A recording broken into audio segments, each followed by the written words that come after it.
I've been through enough tragedy or pain in my life that I've learned how to first survive it and then thrive in it. And I see myself as being intelligent and spiritually strong and aware, and yet this thing has leveled me.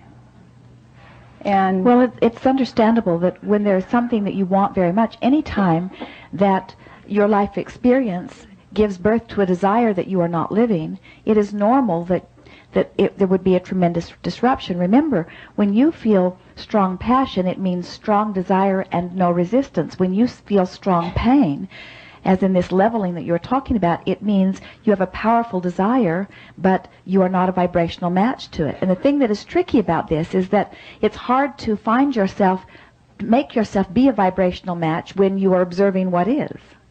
And so the reason that we were wanting you, when you were talking about wanting to know the truth of it, the reason that we want you to step back and take a broader view of it is because once you show yourself that you can reconnect in a very consistent way with your source energy, even amidst all this tragedy that is happening around you, you will show yourself once and for all your ability to be connected under any and all conditions. And once you are connected under these conditions, then well-being has to be your experience. The question that we would like to put to you, and you can answer it or not, but it's a question worth pondering, is when you understand that law of attraction is always matching vibration, and then you accept that there must have been a mismatch in our vibrations or we would still be together. The question that we are wanting to ask you is, would you want something that was a mismatch to your vibration to remain within your experience? And the first answer that usually comes forth is yes. I would have liked it to have stayed the way it was. And we say, well, first of all, it cannot. In other words, law of attraction never makes exceptions. But then the next question we want to ask you is, would you really want someone to stay with you out of a sense of commitment or obligation? No, but I don't see it as being something static. I have always viewed our relationship as being something dynamic, and we've gone through hard times in the past, and we sought help, and it blossomed out of that. And I became aware through this that I could forgive him. I didn't know that before this all happened, but I became aware of that, and I thought there are things that are greater than an affair or falling in love with another woman. There's family and marriage, and I see. But you see, what you're amplifying is sort of the world view. It is the human physical view, and it is not a very good vibrational match to what we're talking to in terms of the laws of the universe. In other words, very often we talk to our physical friends and we say to them, now society would tell you one thing, and law of attraction is really responding in a different way. And so we are really not encouragers of anyone keeping commitments. We are more encouragers of people being true to the vibration of their now and letting law of attraction bring to them that which is a match to their now. So it could come down like this. Let's say that, as you've described to us, that your mate is looking for something. He obviously was, as he went off. And as he believes that he has found something that he is looking for, it's natural that you would be feeling left behind.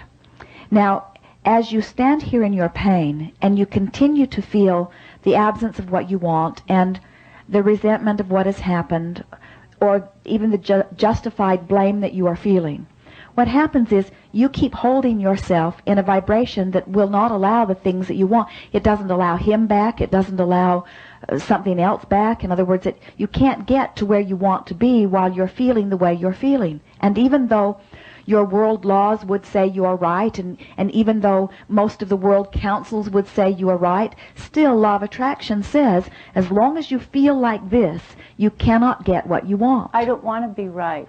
I want to be happy. So, That's very good news, because in wanting to be happy, so as you stand in the face of this very intense situation and you reach for the thought that feels best, what might it be? In other words, ramble a little bit. Sometimes it takes a while to get to it, but just keep trying to reach for the thought that feels best in the context of this unpleasant subject. Freedom and enrichment in being a single mom, being single. All right, now those are words, and we think that from time to time you have found that. But in light of the vibration that you are feeling now, that was too far of a stretch for you. So just reach from where you currently are, amidst all of this. Just reach for the thought that feels best from where you are. In other words, reach for a genuine thought that is amplifying a true feeling within you. Reach for the best feeling one you can from where you are standing right now.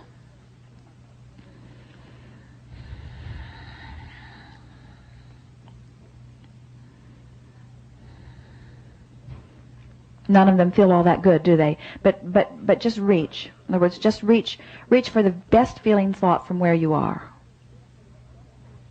And you see what we are getting at here. It's easy to offer all kinds of words, but we want you to offer some words that are true to the feeling that is within you. So just do your best to, in the vibrational range that you have, just reach for the best feeling thought that you can verbalize here. Okay. Stop blaming myself for the failure of the marriage. Good. Now that was good. Now that was actually very good, because so as you stand here, there's all kinds of blame and all kinds of discomfort, and it can be very far-reaching. And as you did the best you could from where that was very good. I'm wanting to stop blaming myself for the failure of this. Now that, in the scope of all possible thoughts, is not really a very good feeling thought. But in the scope of the thoughts that have been surrounding you, it was a strong effort, and it was a very good choice of a thought. So now stay there for a moment and amplify that just a little more. In other words, stay there. Let's get 17 seconds out of that better feeling thought just by rambling around that thought. Just keep sort of feeling and talking around that thought. Law of attraction is a big player in all things. And while there might have been warning signs that I may have seen, most anybody in my position would not have seen them. And we're all doing pretty much the best that we know how to do. And I wouldn't actively ask anybody to be in a place that they don't want to be. And now, we're not getting into the range of making you feel great, and we're not getting into the range of you looking for a new relationship, and we're not even getting into the range of you getting him to come back if he could change it. In other words, all you're doing is soothing yourself a little better and leaving yourself in a little bit better feeling place. That felt better. Now reach for another thought, a thought that the best thought that you can find from where you stand. Look at how far you've come since the divorce. You're eating again. You're sleeping again. Good. You experience some joy every day. Good. Very good. All right. Now, of those thoughts that you just offered, you came to a pretty good feeling thought. You're experiencing some joy in every day. Now let's milk that a little bit. Ramble there just for the good feeling that you can get from it. I'm once again experiencing joy for no good reason. It just comes.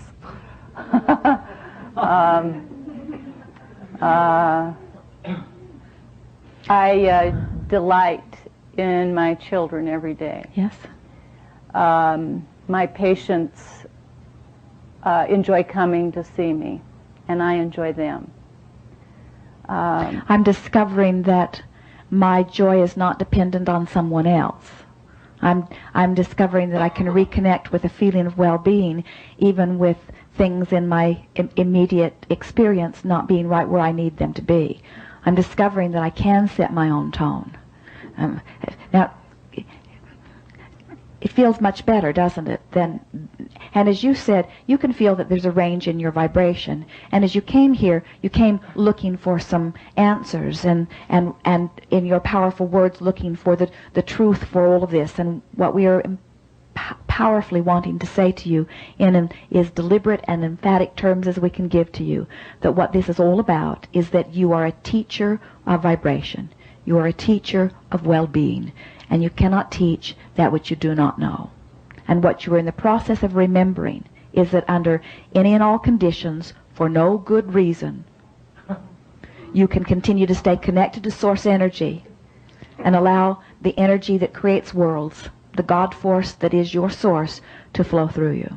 And that it's not anybody else's job to line up in any specific way in order to cause you to achieve that. And as you hold that place, and you will more easily, in other words, as you say, you've come a very long way because it was your determination. You want to find joy again. And you are just beginning to tiptoe into the perimeters of that. In other words, there is so much more for you. It is our absolute promise to you that joy beyond anything that you've ever lived before is just before you, not a great distance before you. You're right on the brink of opening to it. This place that you are currently standing and this place that you've just passed through will give you enormous amounts of information that you can gently and lovingly offer to others, because, you see, this is a physical world where there are all kinds of people who are coming to us and coming to you and wanting someone to magically make everything better. And what you are, as we are teachers, that it happens from the inside out, you see.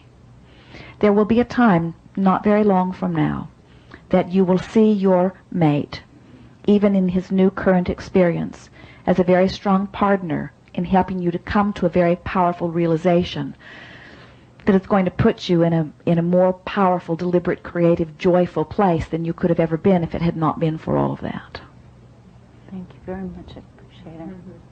Neither one of you betrayed the other. In other words, neither one of you who have not kept your greater commitment or word to one another. Imagine a friend who joins you in the physical, who says, I want to be your friend, and I want life to always be good for you, but I see that you are weak, so I will always use my strength, and I will feather your bed. I will care for you in every way. I will keep you from any possible difficulty. I will use my strength. I will get out there and evaluate the contrast, and I will get out there and I will give birth to rockets of desires, and I will grow and feel powerful and glorious and deliberate in my experience, and I will take care of you, the one who cannot grow and the one who cannot care, and the one. Or imagine another friend who says, I see you as powerful as I. I see you as able to take care of yourself as I am able to take care of myself. I see you as a powerful creator examining contrast in the same way that I am examining contrast. I do not need to cater to you or feather your bed or take care of you or protect you. In other words, so many parents, their dominant desire is to get out there and soothe every possible situation so that their delicate, fragile children will not have to encounter anything that is uncomfortable. And we say, they did not come forth wanting anyone to take care of them. You came forth as powerful creators wanting to find your own way, and it's only in the discovery of your own strength that you are ever happy, you see. You are never happy in the discovery of someone else's strength. Only in the discovery of your own strength are you ever happy, you see. And this was the promise that the two of you made, that you would remind one another of the clarity of your beings, you see. Thank you. Indeed.